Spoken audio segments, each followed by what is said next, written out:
الصيام والقرآن يشفعان للعبد নবীজি বলেন রোজা এবং কোরআনে কারীমের তেলাওয়াত রোজা এবং কোরআনে কারীমের তেলাওয়াত ইয়াশফাআন লিল আবদ এই দুটি জিনিস হলো বান্দার জন্য কিয়ামতের দিন সুপারিশকারী যে ব্যক্তি রোজা রাখবে ওই রোজা কিয়ামতের দিন বান্দার জন্য সুপারিশ করবে যে ব্যক্তি কোরআনে কারীমের তেলাওয়াত করবে ওই কিয়ামতের দিন এই তেলাওয়াত ওই বান্দার জন্য সুপারিশ করবে কেমনে সুপারিশ করবে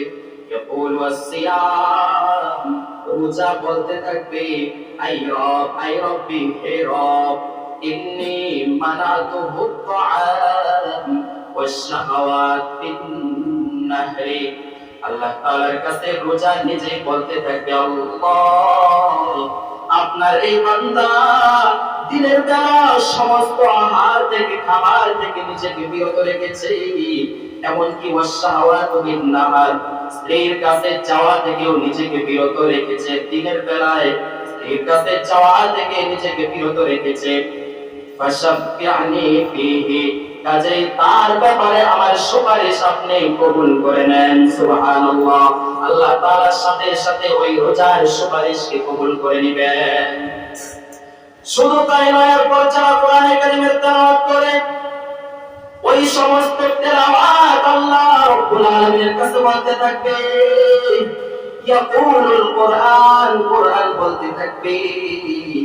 মানাতুহুন নাওমা বিল-লাইলি আয় আল্লাহ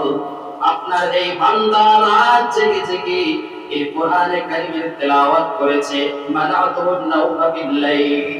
রাতের ঘুমকে হারাম করেছে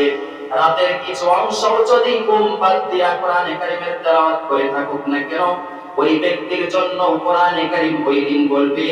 আল্লাহ মানাতুহুন নাওমা বিল-লাইল আপনার এই বান্দা তো রাত জেগে কোরআনে কারীমের তেলাওয়াত করেছে ফাশাফিআনি ফীহি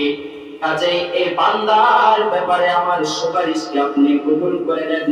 আল্লাহ রাব্বুল আলামিন সাথে সাথে ওই কোরআনে কারীমের সুপারিশকে কবুল করে নেবেন সুবহানাল্লাহ আলাইকা বিসিয়াম ফাইন্নাহু লা মিথলা লাহু এক সাহাবী এসে বলতেছে ইয়া রাসূলুল্লাহ